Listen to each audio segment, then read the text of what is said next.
So Reef Life Survey we started it in 2007. It was funded by the Australian government because all of the states were doing their own thing in terms of marine monitoring. So even within states, there's quite a bit of variability in the methods used and the aims of the monitoring. And so the idea was to combine a national program that used the same methods all the way around the country, fill in the gaps that were being totally ignored, which includes between pretty much every marine protected area, and also to involve the members of the community in it. So I'll put it down. Pull it up.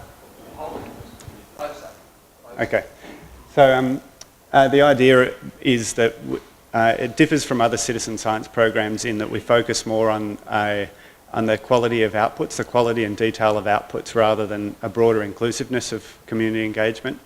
And so the emphasis we place on selective participation, so only the most committed of the recreational dive community get selected to be trained. Then we provide one-on-one training, and the methods we use are quite detailed. They're the same methods that we've always used and have been used for decades in marine research, and this involves species level surveys. So everything's based on a base unit of a 50-metre transect, and so the divers are collecting information on all of the species that are seen along there, including fishes, the mobile invertebrates, the larger mobile invertebrates that is, and also taking photos of the substrate for coral cover and seaweed cover, sponges, habitat classification. And so the idea is that with this network of divers all the way around the country, we've been able to generate a lot more information without sacrificing the level of detail in information and without sacrificing quality. The database we've established, the diver training processes, everything is actually a lot. We've gone to a lot more trouble than most scientific teams actually do in terms of the preparation and management of the program. So even though we started off as an Australian program and we're funded with an Australian focus, through collaborations with international colleagues, strategically planned holidays by ourselves and other RLS divers, and also a few fellowships, travel fellowships for Graham and I, we've been able to manage to cobble together an impressive global data set now that's actually the most valuable and includes the most detail of any data set of this nature. It's actually got over I can't remember how many individual records of species abundance and occurrence, but it comes from over 7,000 transects and includes a large number of threatened species, endemic species, invasive species, all with abundance estimates from individual points around the world. So each of the red dots you can see is a cluster of sites from surveys, and you can see Australia is very well covered now. We've got an incredible baseline for Australia. I've just highlighted here some of the breadth of the data. So this is just considering fishes. You know, it covers everything from the little trimmer gobies that are minute all the way up to whale sharks. You know, the database covers the full range of sizes and the full range of rarity as well. Here are examples of what I consider to be probably Australia's most critically endangered fish, a red handfish in Tasmania. It lives on one little patch of reef. There's about 10 individuals known over the last 3 or 4 years. I just did another survey on that reef the other day and found one, so it's not extinct yet. And this is probably the most common Indo-Pacific fish. It's the humble cleaner wrasse. It's found pretty much every single survey done everywhere throughout, from the Red Sea in Africa all the way across the Pacific. So, so the database covers a range of species and characteristics. Now, following on, this is probably relevant to what Will was saying in terms of bioregionalisation. And I think it's important to put some context here in terms of what we expect when we're talking about the bioregions in New South Wales. In terms of real biogeography, you know, the Wilson's Promontory in the south makes a very strong break, and Australia's temperate marine fauna is very much divided into two based on that boundary. So everything west of Wilson's Promontory tends to continue all the way around, or most of the species tend to continue all the way around to southern Western Australia, while everything east, New South Wales, is actually a very well mixed range of species. So I should also point out that this talk, everything I'm talking about is based on rocky reef and coral reef. It's based on hard substrate fauna. So the same patterns may not apply to soft sediment fauna. And so all of the results I'm presenting are from reef life surveys on hard substrates. And so within New South Wales though, I'm sorry to put in these sorts of plots, I'll try and walk you through it. But the idea is that every site here is represented by a circle or a point on the map. Basically, is, where it sits in relation to all the other points is based on its similarity in terms of the composition of species and their abundances found. So the further a site is away from another point there, the more dissimilar it is. And so the important point I'm trying to make here is that New South Wales is a very well mixed set of marine life. Basically, the reefs from the north, the solitaries tend to form a little bit of a different spot here, and as Will said, you can't easily compare them. They're also offshore areas that receive a lot of recruitment from the Great Barrier Reef, of course, and they're very different systems. But the rest of New South Wales tends to cluster together. So when we talk about the different bioregions in New South Wales, we're actually talking about very fine differences in the marine life relative to real biogeographic breaks. So the one thing to point out here though is that Sydney does actually have a bigger spread of sites here than a lot of these. Sydney and Port Stephens has some sites that are just totally different to all the others. And the reason for this is because you get a very large range of habitats here. And so, some of these points up here, for example, may come from Port Hacking right up, Gunnamatta, or some of the other points may be from, west of the Sydney Harbour Bridge. So that you get a lot of sheltered and silty habitats mixed in with open rocky habitats, sponge gardens. The habitat diversity is something I'll talk about later, but it contributes to this large range of variation in sites. And it's, there's not actually many places along the New South Wales coast that have such a variation in these habitats.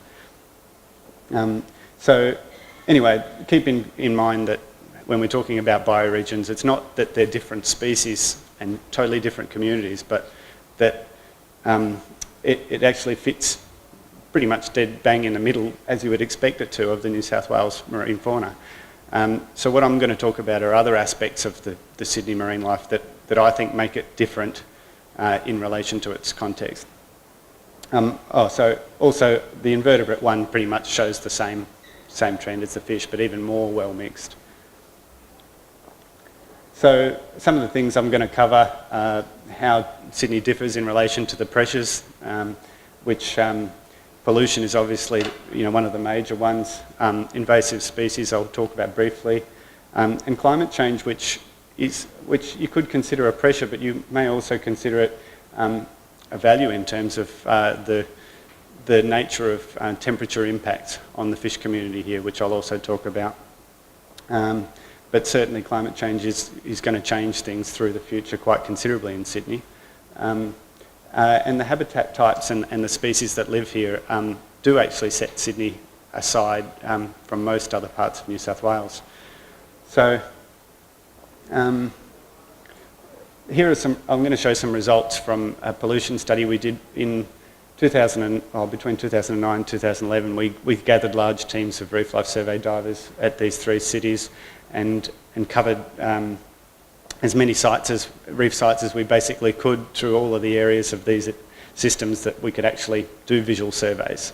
So once you get up into the really turbid areas above the bridge, for example, there's one site there that you can't actually use these methods right up into the really dirty water, and not many people would want to dive there anyway, I think. But so we gathered teams to do these surveys, and then we looked at the distribution of the marine life in relation to heavy metal content of sediments, the sewerage inputs and various pollution sources. So the first results I'm going to show you are from Hobart in terms of the habitat, the seaweeds that cover the rocky substrate. And this is a classic polluted system. Hobart is actually one of the worst estuaries in the world for heavy metal pollution. It really shows, and this is basically the trend you would expect in a polluted system, where the furthest upstream sites, the most heavily polluted, basically just have bare rock covered in silt. There's nothing growing on them.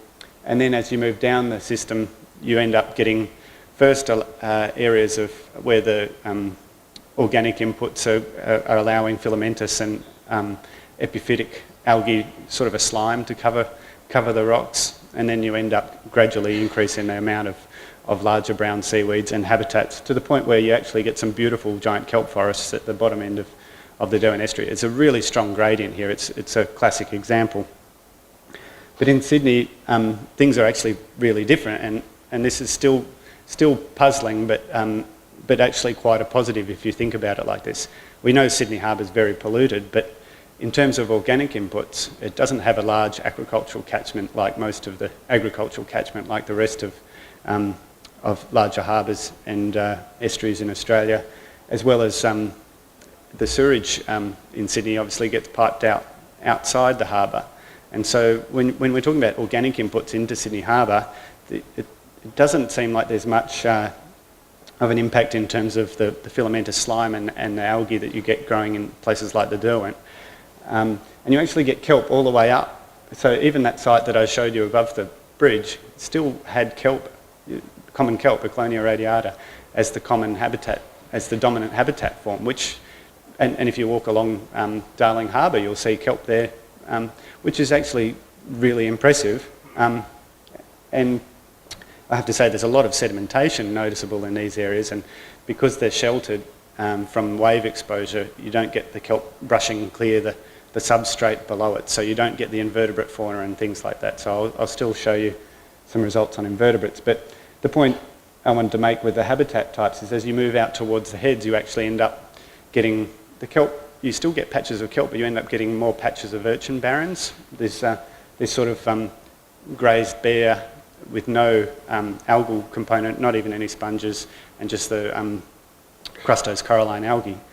And so, but in between you get these patches. It's really diverse patches of habitat. It forms quite an interesting habitat mosaic where you can even get sponge gardens in fairly shallow. And this is actually quite different to most other of systems like Sydney Harbour. So the urchins out here actually create a more unusual habitat mosaic. So looking at the reef fishes and invertebrates, the main thing you're interested in here is the Sydney, the white bars. And so we've got fish biomass on transects here, and fish species richness, invertebrate abundance, and invertebrate species richness. And these are all standardised per transect. And they're in areas of low, medium and high heavy metal pollution in each of the three systems. Note that high heavy metal pollution for Sydney isn't the same level as the high heavy metal pollution in the Derwent, which is way higher, but you get the same trends basically. And so in the most impacted parts of Sydney, like in the most impacted parts of Port Phillip Bay and the Derwent Estuary, you tend to get a much lower fish biomass, lower invertebrate abundance, and lower species richness of both. It's nothing unusual there. There's still clear impacts that we have to recognise, and I think everyone knows that pollution does have an effect. And what's interesting though in Sydney is that in Melbourne and Hobart you could suggest that it's actually the change in habitats that's driving the effects on the fish and invertebrate communities, more so than the pollution driving the fish and invertebrates on their own. But getting the same trends in Sydney is actually quite interesting, and there must be some, I think there's a lot more research needed in this area, and I think some is already going on. So to sum up the pollution results, I think it's important to recognise as a positive that sewage and organic inputs into Sydney aren't as big a problem as they really could be. So Sydney's actually doing a bit better than most other large cities in this respect, but there's certainly there's certainly some serious impacts of pollution that are evident all the way up into the fish communities. This is just in terms of their abundance and biomass and richness, not accounting for the sublethal effects which we've heard, and is a reason why nobody wants to eat the fish from the harbour. The same happens in Hobart too.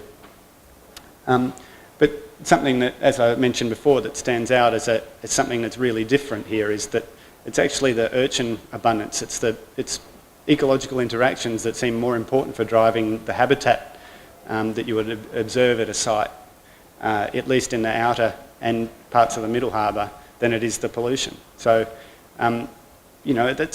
that puts things into proportion a little bit. Mind you, these urchins are also, the urchin patterns are driven by changes that we may have brought about through exploitation as well. And yeah, siltation is as big a problem here as probably anywhere. So in invasive species, I won't go into detail in terms of what invasive species you actually have here in Sydney Harbour. There's many known, and the fact is that most of them are actually known from the man-made and vertical structures and the soft sediment habitats. From all of those reef surveys I showed you, from all of those sites, we're still yet to find a single invasive species of mobile invertebrate or fish, which is unbelievable if you ask me, given the pressures from the shipping, the vectors here that should be introducing species left, right and centre. So I think there's some interesting ecological explanations for this, but if anyone has actually seen an invasive species of fish or a mobile invertebrate on a reef in Sydney, I'd certainly be interested to hear. But to compare this with Hobart, Hobart, as I said, it's one of the most polluted estuaries in the world. Historically, it's getting a lot better. But if you look at the distance from the port, so this dotted line is basically the Hobart City Port, and these points are the mean proportion of individuals on a survey that are invasive species.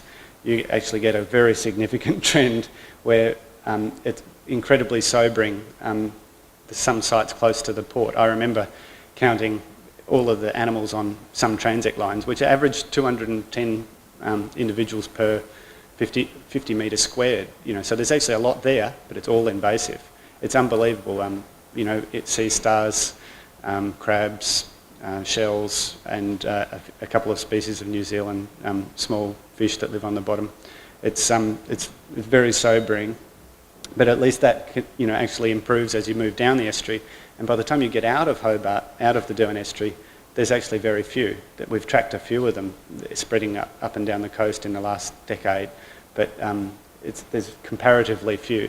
So one of the reasons that I believe explains this, and also I have a feeling may partially explain what's happening in Sydney, is that the healthier native community you have, the more species, the more intact the native community, the less opportunity there is for the invasive species to establish.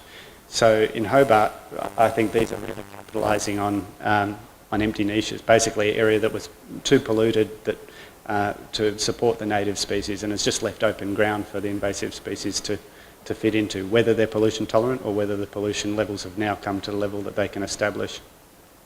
But so in Sydney, I believe that the reef systems here are intact enough to be at least resisting invasive species establishment. I think it'd be interesting to hear, certainly if there are any invasive species making their way onto the reefs, but it's something to keep an eye on. So onto the fish community, as I mentioned before, the temperature of the ocean out here has a massive influence. The temperature has a massive influence on the distribution of marine fishes, full stop. It's probably the number one driver of patterns, broad-scale patterns in marine fish. Because as you know, they're not warm-blooded, so basically temperature influences everything from their metabolism of individual fish all the way up to the collections of species you see at a site. And something where Sydney, that makes Sydney quite unique, everyone has seen Finding Nemo, I assume, and is well aware that it's a drop-off point for tropical fish species coming down from the Great Barrier Reef. There's a few of these points along the New South Wales coast, including Port Stephens and Jervis Bay. But But it means that Sydney is actually incredibly rich for the area it is in species, many of these coming from the tropics, and most of them very patchy in space and time. So the sites closer to the heads tend to get a lot more of the tropical species, and it certainly happens that surveys at the end of summer pick up a lot more of these, and most of these species don't overwinter. So it's a temporary pulse in richness of species. It's very dynamic. And some of the local research from SIMS, I think from Will Figuera and Dave Booth, have shown that most of the fish that don't overwinter aren't just dropping dead as they get cold, they're being eaten by the local predators. So, you know, as you can imagine, any fish that's becoming slow as it gets cold is just a sitting duck. So the local predators actually play an important role in maintaining some sort of stability to the Sydney marine life. As I said, you know, temperature basically determines, so when you get a warm year, you get more species. And when I said it's the local predators that keep the tropical recruits in check to some extent, this is an example the opposite. This is a tropical lizardfish that's taken out one of the local pygmy leatherjackets, which was very sad to see. The pygmy leatherjacket was still breathing. And so looking at the fish species records from all of the New South Wales surveys we have in the Reef Life Survey database. Just take this column with a grain of salt because it's very much affected by how many surveys we've done. So that's the total accumulated number of fish species on reefs in these areas. And I can say that Cape Byron hasn't been well surveyed compared to the rest, and this number should be much higher. But this is the standardised column here. This is per 500 metre squared transect. And at Cape Byron, you can see, is basically a tropical fish community, so it's very rich. And Sydney actually sits pretty much where you would expect it to, based on the averages across the years since 2007. And Port Stephens is actually quite rich, but the cod grounds and this area is offshore and doesn't have any kelp habitat. So the things that are also combining here are the habitat diversity in these areas. And JB is actually very similar to Sydney in many ways in terms of the fish community. And basically Bateman's and Eden would be the classic New South Wales fauna that continues all the way up without the extras that you get in Sydney due to the habitat and the EAC tropical recruits. So because of this importance of temperature, you know, we've been working on ways that we can monitor the fish community by taking their temperature. So if we take all of the records, say this is a hypothetical species A, let's say, and let's say we pull out all of its records in the RLS database. I apologise if you can't see the dots there very well. These are just dots along New South Wales coast from the RLS database. They're not actually any particular species in this case, but it represents a typical distribution of a New South Wales fish species anyway. So if we match up, if we use remotely sensed satellite-derived sea surface temperature data from each of these locations, we can begin to generate a temperature curve, basically a characteristic temperature preference for each of the species. And so you know, we can use, in this case it's the mode, but we can use the median or the mean or the midpoint of these relationships basically to summarise the temperature affinity of that species. So we can do this for all of the species in the RLS database, and we can generate, we can average them on any given transect. So based on the individuals that are present, so the richness, the locations where those species' normal distributions are and their abundance on a transect all feed into what we call the community thermal mean. And so this is the community thermal mean, and it's in degrees Celsius there over time just from the Sydney surveys. And you can see that the average from Sydney surveys since 2007 sits there, and you can see the big spike we had in the temperature of the fish community in 2012, which corresponded in a big tropical recruitment event. Obviously that was what was driving up the temperature of the fish community. And it also, I mentioned in my abstract, I mentioned the Red Sea. That year in Sydney, in the same number of transects at Sydney, we recorded the same number of fish species as that number of transects in the Red Sea.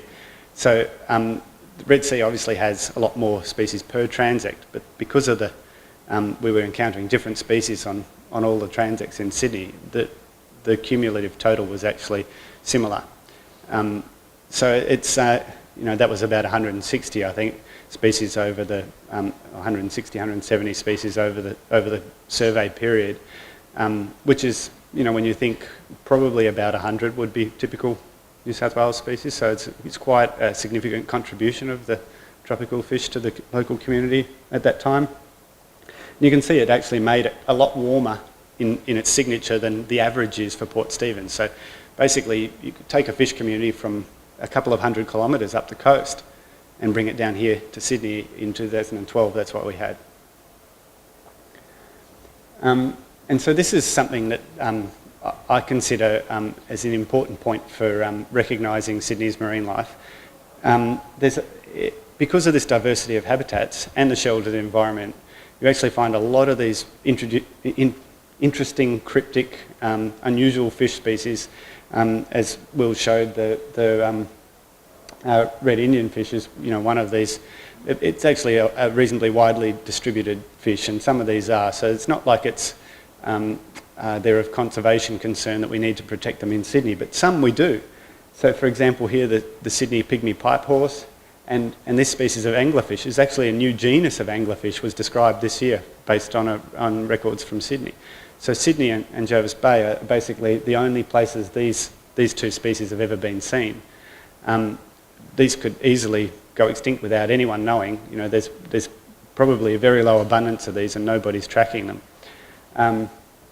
And who knows what they're sensitive to, you could end up with getting an urchin barren just creating, a loss of habitat locally, and it could be the difference for them. Sydney also would be, in my mind, I would expect Sydney to be an important place for black cod juveniles. All of New South Wales coast estuaries support juvenile black cod and are important nursery habitats for them. But as John will tell you, they're rare as hen's teeth in Sydney now. I think he found the last one I've heard of here. And I expected if there wasn't any fishing pressure, these should actually return.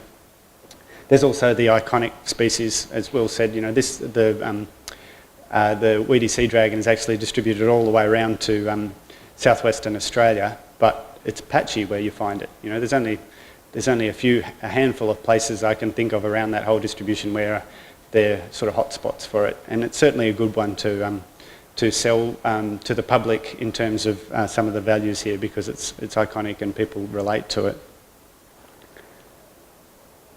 So on to some of the marine park research that Graham and I and our collaborators have been doing. In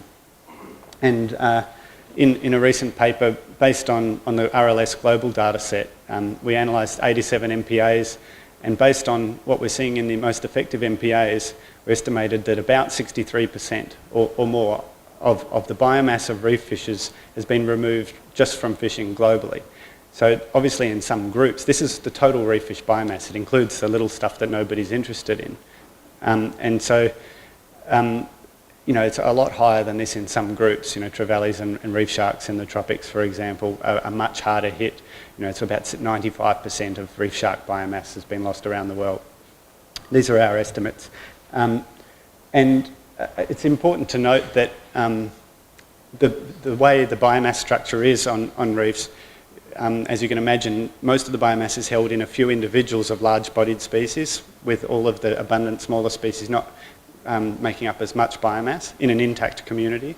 And so it's actually very easy you only have to take a few fish off the top of that to reduce the biomass completely and totally change the way the system operates. So it is really only a small amount, the first bit of fishing pressure, that does the most damage, and every bit of removal after that does proportionally less. And this is one reason that no take is, from a purely ecological perspective, no take is very important for any marine protected area. We've struggled to find much evidence to support that the restricted take situations actually produce significant ecological benefits. So it's just something to keep in mind. This is, as I said, it's not considering any of the socioeconomic aspects at all. This is purely from an ecological perspective, but no take is actually critical if you want some sort of ecological recovery. And I think we heard in the question by the gentleman over there that you do need compliance and policing, because for the same reason, if you only get a small amount of poaching, it may be enough to do enough damage that the marine park doesn't work at all in terms of recovering the ecological interactions. The other thing that we've found is that recovery, even the most basic direct recovery of biomass of exploited species takes decades. If you consider then the flow-on effects, I think there was a study done that the average of a time lag for the effect of recovering predator biomass to influence invertebrate prey, for example, was 5 to 10 years, and beyond that, for that to affect the habitat was even longer. I think it was in the order of 10 to 20 years. These are averages, so obviously it can be a lot longer for things to happen. It really aggravates me to hear people say, well, you know, why aren't we seeing anything happen? This marine park's been in place for 2 years, 5 years or something. Well, we've been taking fish out of the system for a couple of centuries. Do you think it's really going to change that quickly? I think it's important to recognise that it does take decades. And from this study, this is an effect size, basically, of biomass inside the park compared to outside. And this is the age on a non-linear axis of marine park. And even across all these marine parks in southern Australia, after 40 years, there's still no plateau there. There's still no sign that recovery is stopping. So, if we have removed that much biomass of reef fish and it's slowly increasing in the exploited species first, it's going to take a while for things to reach their balance. And obviously one reason for, from the ecological perspective, if you want the marine park to actually restore ecological interactions in a more natural system, there's not much point during the stakeholder consultation process. We'll see that what happens to where the zones are placed, and I guess one of the socio-economic aspects to planning is that you want to minimise the impact it has on the users, but taking the purely ecological perspective and ignoring the other side of things, it actually it doesn't make sense to put the park where there's no fishing, because if it's actually disturbing the fewest fishermen, then it's probably going to do the least good in terms of recovery. So it's a sensitive issue, but it's certainly something that needs to be considered in any marine park planning. It's probably better not to waste the money to declare it and put the lines on the map and enforce it if you're putting it somewhere where it's not going to do anything other than possibly for its protecting against future impacts, perhaps. But if it's an unproductive area, then it may never be impacted to the same extent in the future anyway. And so coming back to where I see the importance of marine parks and the reason why for a lot of our study is restoring more natural communities that where ecological interactions are more intact is critical, I think, to allowing the community to more naturally respond to disturbance. Whether it's fishing is obviously the primary reason that primary pressure that MPAs are established for. But we've been finding there's growing evidence, and we've certainly found some great evidence from Tassie that a marine park for 20 years has actually stabilised and resisted the local community change from warming. From 2 decades of warming, we found areas outside the reserve were getting increasing numbers of recruits of your New South Wales species. They're turning up in Tassie, thanks very much. And we found inside the reserve was actually a lot more resistant to this because the recovering predators are keeping check on all of the recruits. So, there's definitely a good argument and certainly lots of logic behind the idea that an intact community, like I said, with invasive species, an intact community can better resist the other disturbances, whether it's warming. Invasive species, I certainly think there's some research needed there. And pollution, well, at some point pollution obviously becomes so bad that you can't expect any marine park or anything to allow things to grow where the pollution's too high. But there may be a point where the marine parks can even contribute a little bit to enhanced resilience to pollution. But this is an area that hasn't been studied, and it's a long stretch at the moment. But I guess something to consider is that MPAs are also important scientific tools. They're also important because they're an experimental removal of fishing pressure. And if we need to understand how fishing pressure interacts with pollution, climate change, invasive species, MPAs are actually a really important way to ask these questions. And how will we ever know if MPAs can help resist community change resulting from pollution unless we actually have some MPAs in heavily polluted areas? So Sydney actually represents a unique opportunity in terms of having pollution, climate change and fishing impacts all severe and interacting. So it would actually be very interesting from a scientific point of view to have a well-enforced MPA here through the long term. So I thought I'd just throw in a summary of some of the ecological interactions that I've summarised before in terms of a little graphic. And here you can see, here's a classic Sydney reef where you've got our recruits of tropicals, some local schooling small hula fish here, lots of urchins, the odd blue groper, and this is it's a local fish, but pretend it's a little invasive goby. And it may not be there yet, but it may be, and it may be soon. And so if we established a no-take MPA and actually enforced it, and we did start to see some recovery, the first thing we might expect would be a growth of some of the existing large fish and an increase in frequency that they're observed, a return of other large fishes that tend to not be seen as frequently. I know juvenile snapper are in Sydney, but you might see an increase in frequency of large snapper about. May also see a return of the area as a nursery habitat for black cod. This one, this is a bit of a guess, but I wouldn't be surprised. And with all of this increasing predator biomass, we probably actually get a reduction in local small fish populations. So something to keep in mind here is that MPAs don't necessarily increase biodiversity in our traditional sense of being better for everything. There's ecological interactions occur, and you may end up actually reducing the number of species or the abundance of fish. It's possible, I'm just saying, based on the ecological interactions. But what we need to appreciate is that it's hopefully moving towards a more natural system.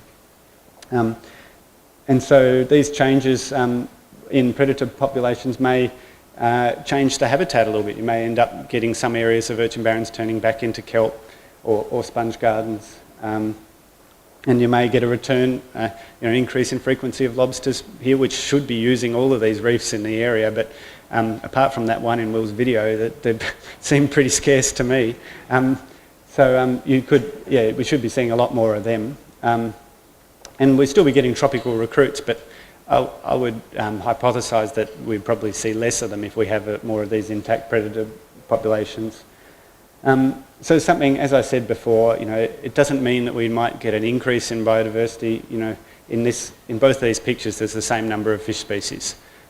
Something that's come out from our marine park research is that there's not always an increase in number of fish species per transect inside marine reserves. It happens sometimes for sure, but it's not a common thing that you can expect from marine reserves because of these interactions.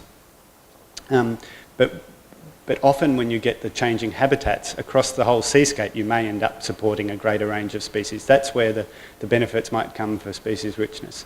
And the other thing that I should point out here is that the connectivity of reefs and in Sydney may actually reduce the effectiveness within the marine park a little bit. If you have, for example, these snapper may move along the reefs from areas that are protected to areas where they get fished, and you may end up with a lower magnitude of response just purely because of the connectivity of reefs in the area. So that's something else to consider as well. So that's all I have to say at the moment, but happy to answer any questions.